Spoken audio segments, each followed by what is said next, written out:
All right. So before we start, I'm going to show you a quick video that our ambassadors put together to explain a little bit about what we do here.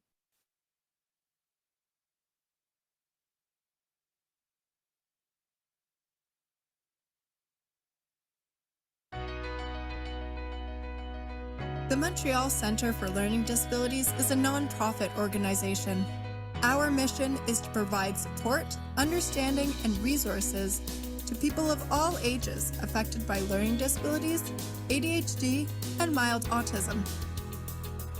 For only $30 a year, you can benefit from discounts to programs and activities, as well as numerous other advantages. Visit ldmontreal.ca for more details.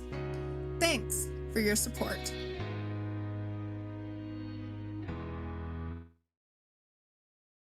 So there you have it. That's our little video on what we do here. And we do rely on memberships to keep us going. And you can easily get a membership at ldmontreal.ca. Sana, did you want to say anything before I start the video? Sana, you're muted if you're trying to talk. Okay, we'll assume she doesn't have anything else to add. So I'm going to start the video now.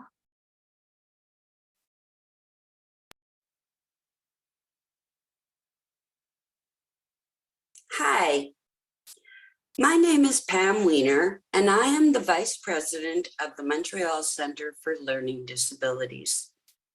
I am very pleased to be here today to present to you Linda Karanzalis, board-certified cognitive specialist, who is the author of Misnamed, Misdiagnosed, Misunderstood, a new book on nonverbal learning disorders and other brain-based challenges. Dr. Ned Hallowell, a psychiatrist, world-renowned expert on ADHD, and the New York Times best-selling author of Driven to Distraction, says Linda's book is vivid, compelling, full of heart and fresh understanding. Karanzalis replaces suffering with clarity and triumph for the millions of people with NVLD. Linda, who has NVLD and ADHD herself, has worked for more than 25 years with individuals of all ages with NVLD, ADHD, learning disabilities, and those on the autistic spectrum. As an author, podcaster, presenter, learning specialist, and ambassador for the NVLD Project, she provides validation, awareness, solutions, strategies, and most importantly, compassion to the millions who live with neurodiversity. Find out more about her story and her book at www.lindakaranzalis.com. You can buy her book on Amazon, or you can purchase it NVLD Pioneers or Facebook support group. So, hi, Linda. How are you doing today? I'm good. Thanks for the great introduction. Happy to be here. Well deserved. So, Linda, tell us what inspired you to write this book? Well, I grew up in a time where we barely know about NVLD now, but basically nothing was known. And it was very painful. It was very difficult to be different from everybody else and not know why, having no idea why, and people getting mad at me, thinking I was doing things on purpose. And, I obviously wasn't. But it was a tough, long road. And so I wrote this book because this is the book that I wanted to have.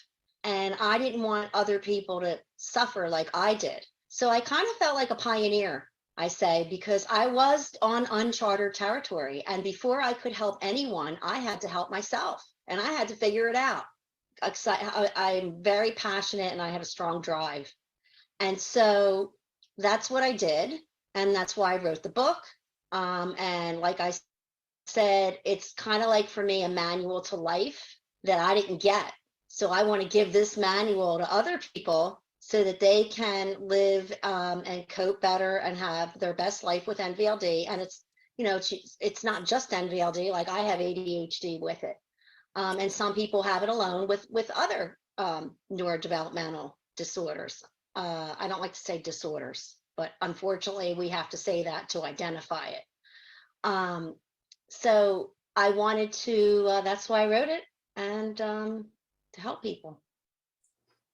Okay, so overall, I mean, you just told us part of it, but what is your message to the My message, outside like I said, is it comes from, it's unique because I am a board certified cognitive specialist, former special education teacher, and I also have these difficulties. So I come from a really unique perspective, unlike others, so that I can help them. But that's part of it. And the other thing is like validation, validation, validation, just like, you know, real estate's location, location, location. Because these souls are walking around not knowing what is wrong, unidentified, thinking that it's, you know, it's invisible, that it's their fault. And there's a relief in knowing that it's not your fault. And that, okay, this is what I have and I can move on now. A lot of validation, and with my experience, what I can do and what you can do, because I can't reach everybody, that on a mass level, you know, how to help themselves. Okay. Well, I'm a humorous kind of person, so I'd like to know would you consider the most humorous part of your book? Well, you know, I look at the foibles and the things that happen, and sometimes you just have to laugh at yourself because, you know, it's very stressful living with these ADHD and NVLD. Very, very stressful because it's kind of like you're putting fires out all day. So I just come up with little novel ways to, you know, help myself. And some of them are kind of crazy. Can like you give an example? Yeah. Like if I want to work out, I will, instead of laying my workout clothes, I'll sleep in my leggings and what I'm going to wear to work out and my socks and everything. So I just have to roll out of bed, put the No sneakers way. on, you know. And when I was in college, you know, it's very hard to get up in the morning with ADHD because the brain doesn't really wake up till later. So I would have everything in my book bag ready and like some kind of like thing I could take with me to eat, like a bar. And I would just, you know, grab that book bag, again, sleep in what I was going to sleep in, go to campus and act like I just came from the gym. Because I needed that time because the mornings are really stressful and transitions with executive functioning. So that's one of the crazy things I've done. And Pretty funny. That's to pretty humorous. Yeah. Okay, so could you please tell us what is NVLD and what does it look like in terms of strengths and weaknesses? Well, first of all, there's so little known about NVLD. I'll get into that in a second. But because it's not in the DSM, the Diagnostic Statistical Manual of Disorders, it's very difficult to identify it because the professionals are in different camps. No, it doesn't exist. It's some say that it does, some diagnose, some don't. But it is very different than other disorders. And we're hoping that it's going to get into the DSM because researchers with the NVLD Project have submitted a proposal and all their research proving that it's different to get in the DSM. So the difference is in the brains of people that have ADHD and those on the spectrum and the symptoms. A lot of the symptoms are the same, but they're from different causes. A lot of the interventions will help people that are on the spectrum, autism level 1, ADHD, and other learning disabilities, a host of learning disabilities. But with NVLD, the visual spatial aspect is not, those interventions typically aren't going to help as much.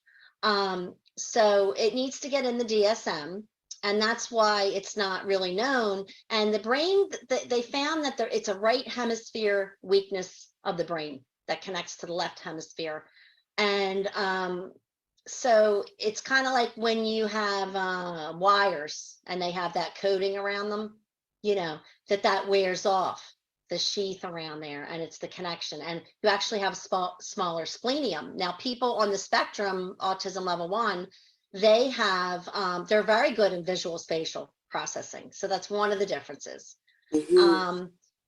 That's what's going on with it, where it stands right now. But it is a visual spatial weakness and coming from the right hemisphere of the brain, which means a host of not processing body language, tone of voice, gestures, unable to maybe identify. So it's social skills difficulties. That's part of it. And then it's knowing where your body is in space.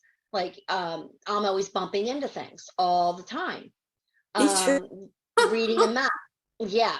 Reading a map is impossible for me. It's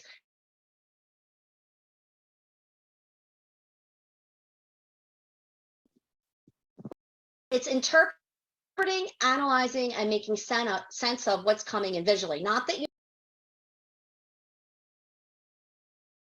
and how you can interpret it, form opinions, come to conclusions. So you tend to see all the details, but not putting them together and see the big picture.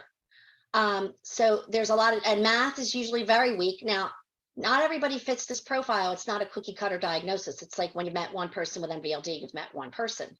So it's like anything it's else, also a host of symptoms and a yeah, spectrum. right. And so you're considered to be neurodivergent, which is newer terminology, which shows that we are getting to more an inclusive society, because a lot of people are masking and pretending that they're neurotypical, because neurotypical is the majority of the population who think, behave, and do things basically in the same way. If you're neurodivergent, which is, you know, a lot of these learning disorders, NVLD, you do things differently and behave differently, which typically isn't accepted, because anytime the majority rules, I always say if we were in the majority, they would have the disorder. So everybody's not going to think the same way. You can't teach everybody the same way. And again, it's making sense of what the eyes see. So strengths are very good at research, public speaking, exceptional vocabulary. What the diagnosis is, that's the hallmark of it, is you have an above to average to above average verbal IQ. But there's a gap between your perceptual reasoning, which is your other IQ. There's two forms of IQ. There's a gap, and there's like so many points. It used to be, I believe, 15 points, but I don't know. This criteria has changed, but it's a gap. So, and that's what's gonna, that verbal IQ, performance, which is now perceptual reasoning, that VIQ, PIQ, they call it, the gap between there, which is gonna really point to whether you have NVLD or not. So it is a different disorder. They typically have difficulties in executive functioning, which also goes with ADHD. Again, right. It's very stressful, because you're like today, I had my notes, and, I leave things all over the place, could not find them for the life of me. I usually trace where my steps were. I went in the bathroom because I thought, let me take you to the bathroom when I do makeup and stuff, and I'll glance at them. And looking all over the place, and we're supposed to meet. They had fallen into the sink and, were wet. Now, when these things happen, okay, we all do, the neurotypicals do these things. But and so they tend to like discount and invalidate because it's an invisible disorder. Okay, so, but they may do those things, but they don't nearly do them. It's not as chronic, pervasive, and hitting every aspect of life. So a lot of times you're seen as lazy. No, it's not all day long. And the stress is incredible.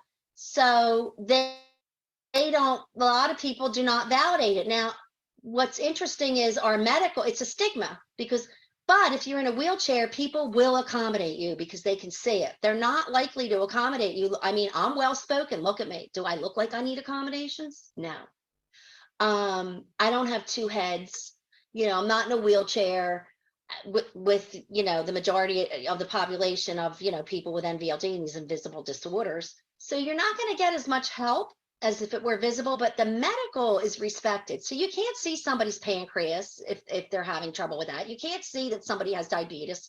You can't see a heart condition, but they get recognized, and that's okay. But this isn't recognized. Anyone with that's neurodivergent. So a lot of people are masking and pretending to be neurotypical. And that is very stressful because you're not really truly being yourself. So we say that the population of NVLD, almost 3 million people under the age of 18 in the United States and Canada, either half of those are undiagnosed or misdiagnosed with ADHD, and then they're on medication that does nothing for NVLD. And or they remain undiagnosed, or they're not getting any treatment because of the diagnosis isn't in the DSM. So a lot of them are getting the autistic label just to get that recognition. And I was, you know, just in my Facebook group, NVLD and Neurodivergent Pioneers, someone was just saying, I feel like, you know, I have to pretend that I'm something else to get the recognition and the acceptance. And even when you're on the spectrum, you're not getting much of it anyway if you're masking very well.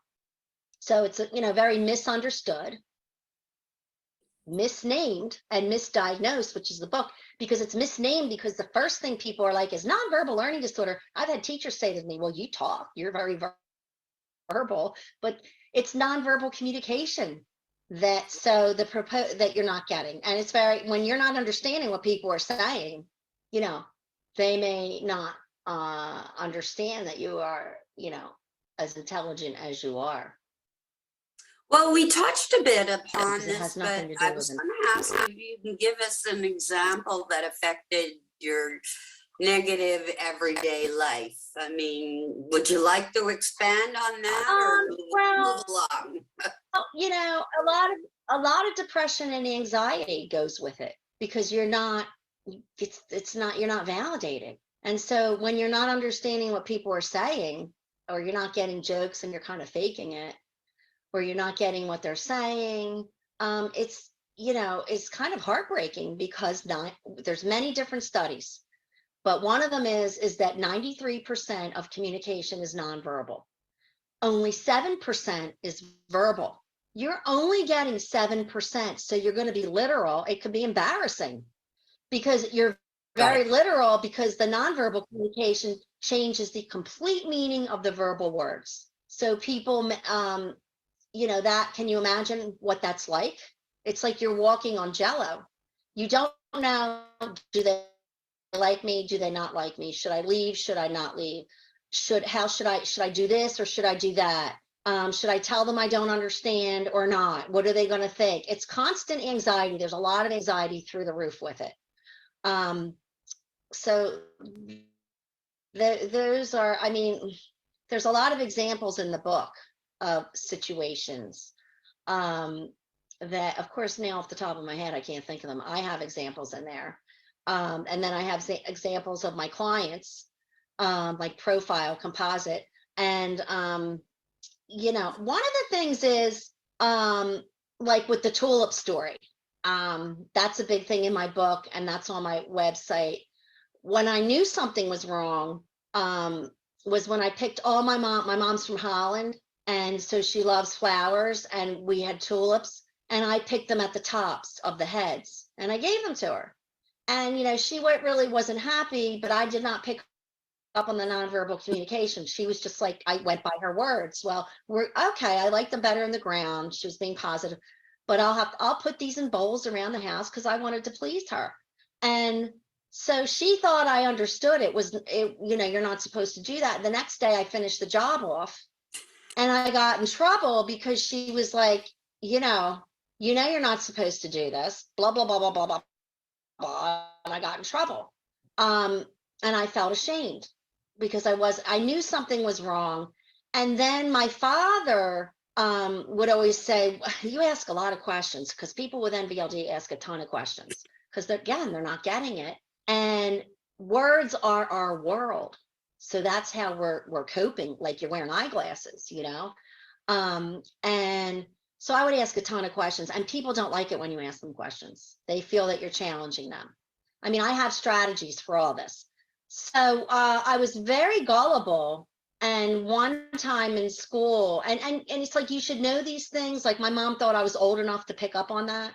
So like, I guess, and you're socially and emotionally behind. So you could be like 20 and be on the level of like a 15-year-old. And that's the same with ADHD, because it's neurodevelopmental. And I guess I might have been almost in high school, and somebody was saying that somebody was bothering them. This is in the book, and they were going to hang them from their toes. Another kid said that, and I was like, oh my God, I better not, ever like piss this kid off, because I don't want that to happen to me. Not picking up on the tone of voice and being literal, and you're laughing. It sounds funny, but it's not funny. And that's not to make you feel bad. I'm sure you were really scared of this guy. I was really scared, and this contributes to anxiety. I mean, there's other examples in the book. And this is what people with NVLD go through. And Chris Rock recently diagnosed a couple years ago, and since he's got slapped at the Oscars, now the awareness is through the roof, and the Google searches have gone up. So we're hoping that he's bringing awareness to it. But so there's all different kinds of examples in the book. Okay.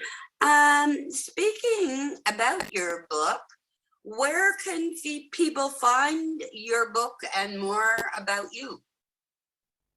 Actually, I have to say, can we see it? Is it nearby? Phenomenal. It's changed my life. Higher. Okay, here it is. And to have Ned Hallowell endorse it, I didn't dream that a couple of researchers from Columbia endorsed it. Ned Hallowell in the beginning of the book, neuropsychologist. Sari Solden, who was groundbreaking for neurodivergent women with ADHD. Dr. Mooney, who is very abreast of it. He's out of Vermont.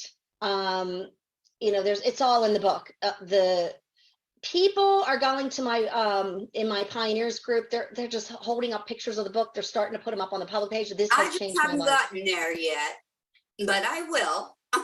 The validation that they're feeling, and they're just now, if you go on Amazon, the reviews are phenomenal. They're all 5 stars. Parents are buying them, maybe 5 or 6. They're giving them to the child study team, to the teachers, to family members.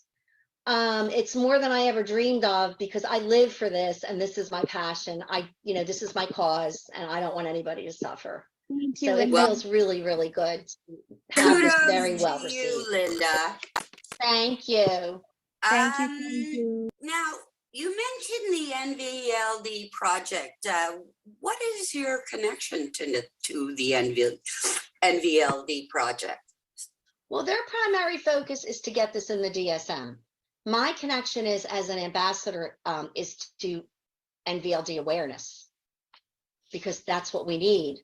So speaking out, and talking about it, to get out in the media, things like that. Yeah, well, that was actually how I found you, Linda.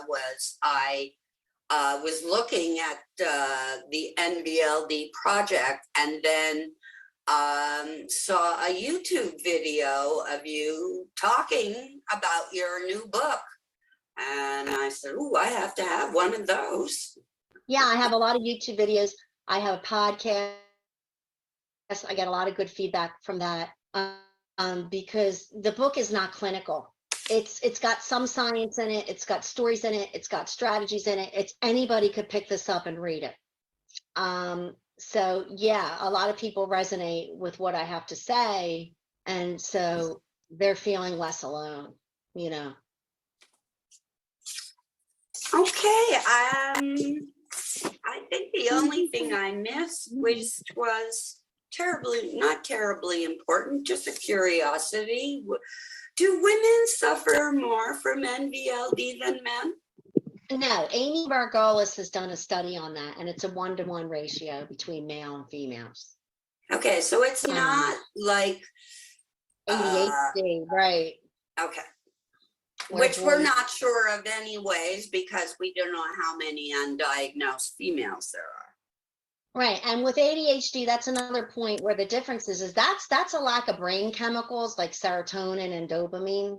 That's the cause of that. Even though they have difficulties from the prefrontal cortex of the brain, which is in common with NVLD, it's also like a neurochemical problem.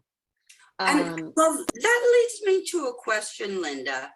Is it easier to assess ADD than NVLD? Like, Oh yeah, because it's not in the DSM, and like I said, there's tons of misdiagnosed people with ADHD.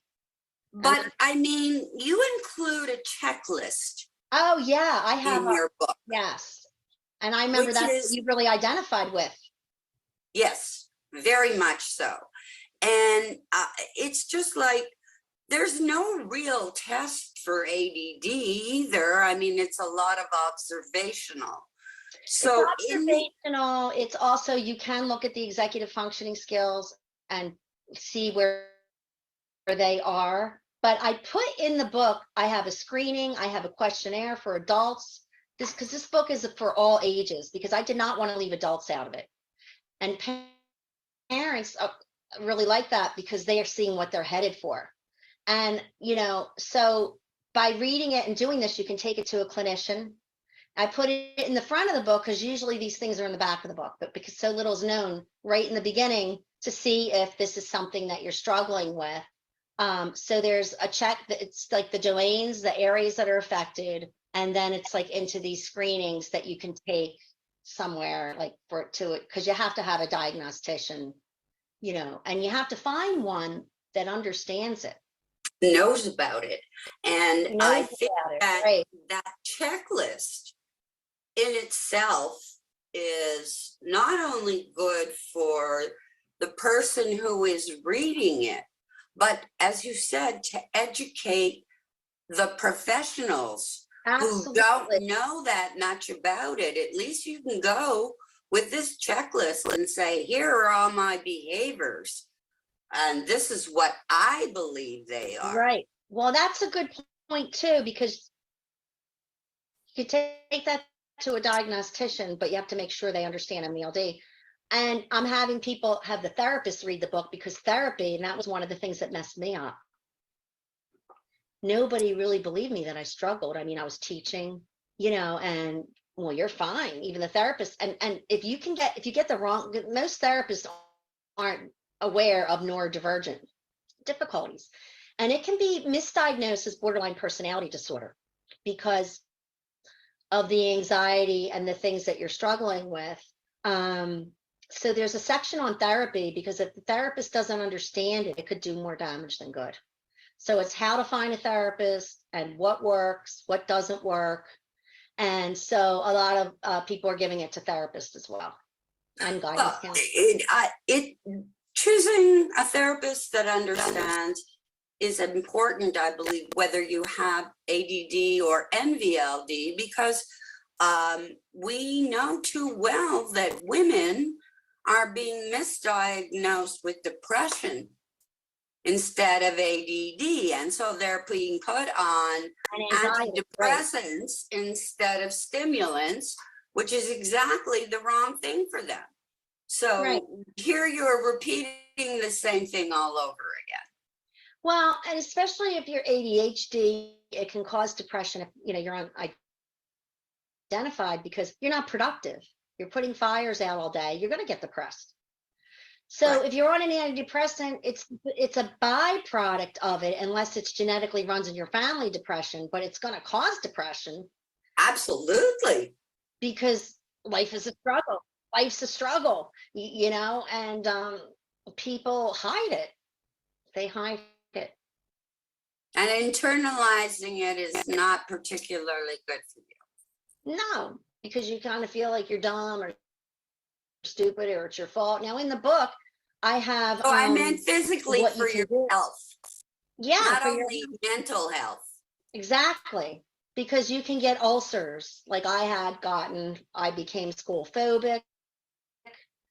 So there's a mind, body, spirit chapter, what you can do. There's also, it talks about strategies. That's when you had contacted me, you had heard about the strategies. I mean, executive functioning is a big buzzword now, but it's nothing new. It's been around for years and years and years and years. And it's all about using your strengths, which is good, but it's not enough. You have to build those weaknesses up, because if you're in school and you're like in 10th grade and you're on a 6th grade reading level, they're not going to work on that.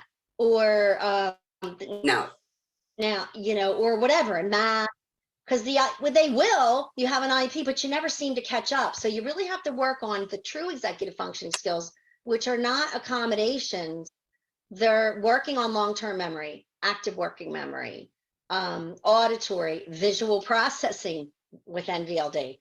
So if these things aren't addressed and remediated, the accommodations aren't going to do anything. And to be honest with you, by the time kids get to high school, they don't want accommodations. They're burned out because, you know, they have to conform to what everybody else wants. And that's hard. And they're like, color coding my books, using a timer. I mean, by the time they get there, they know that, you know, they're tired, that it's not going to really, it'll help a little bit. Now, after you remediate this, the strategies will help much better and you'll be able to use them. So when you work on these executive functioning skills, it's kind of like driving is automatic, cruise control is automatic. Like I do needlepoint is automatic. You're not thinking about like, let me put my, you know, hand on the steering wheel, let me turn it. It's just automaticity.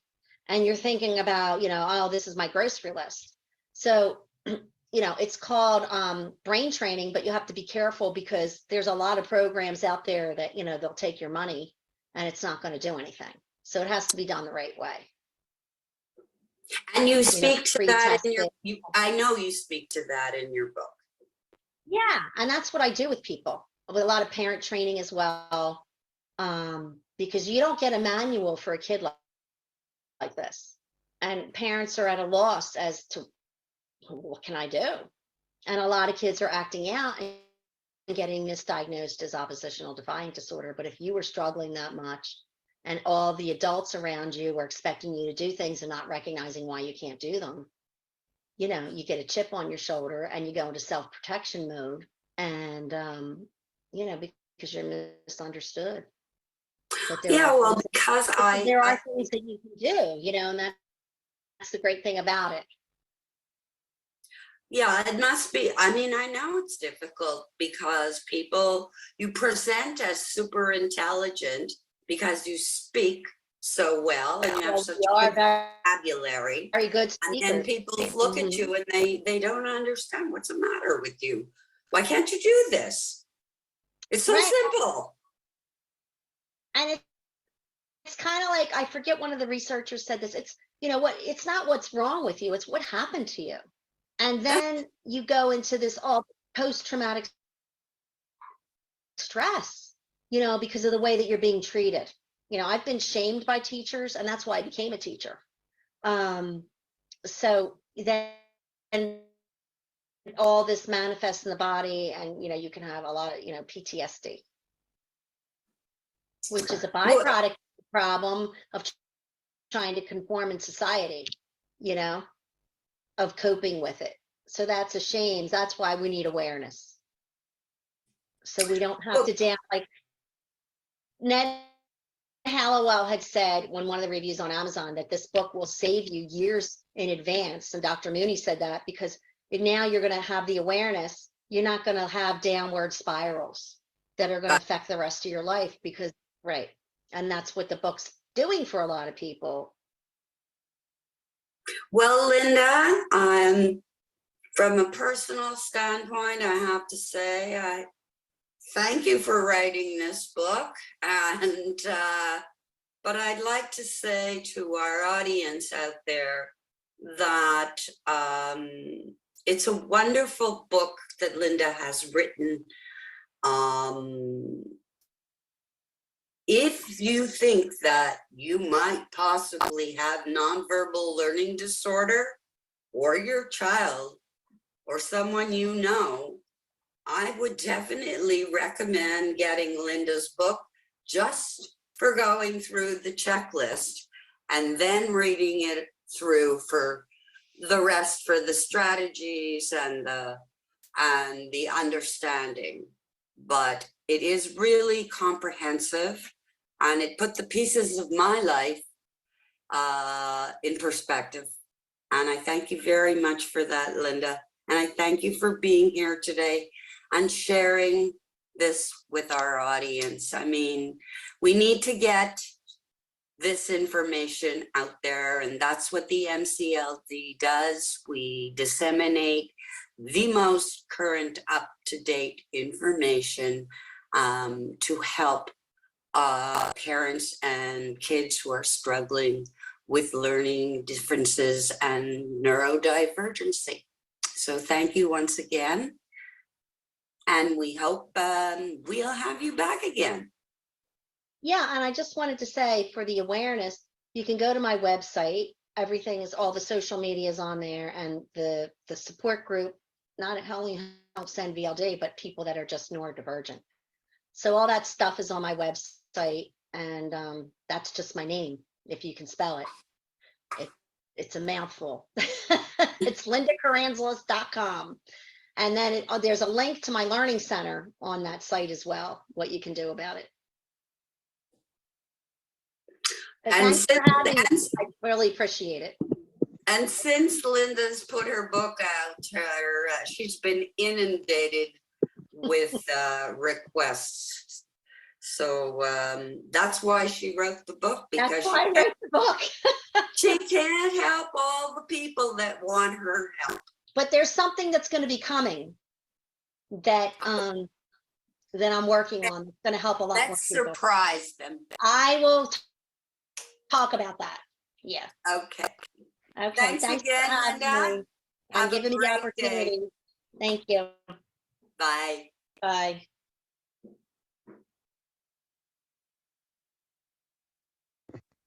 Thank you, Linda. So that was a pre-recorded video that Pam and Linda did, I think last week. Yes. Yeah, it was last week, right? Okay. Yes. Did you want to talk about this a bit, Sana? No, to be honest, I want to thank Linda Karanzalis for this interview with our own Pam Weiner. Bringing awareness to NVLD is so important to our community and to society at large. I believe her book will help many people out there. And thank you, everyone, for joining us tonight. I'm going to just play that video that I played earlier. Thank you, Sherry. Just to remind everybody that to go to ldmontreal.ca and look at the kinds of benefits you can have. Which one is it? I don't know. Oh no, this is the same thing I just showed you. So we're not going to show this to you again.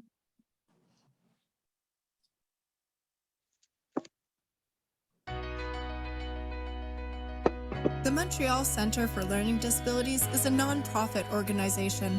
Our mission is to provide support, understanding, and resources to people of all ages affected by learning disabilities, ADHD, and mild autism.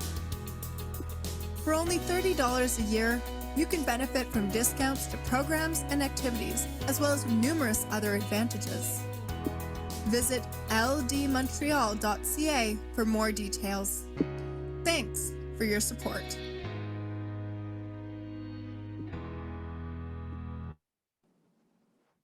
All right, so I am going to stop the recording. Thank you, everybody, and I hope you got something out of it. This will be available on our website, and I'm not sure yet if it's going to be for members only or not. You'll have to go check that out. So thank you, everybody. Thank Thank you, Karen.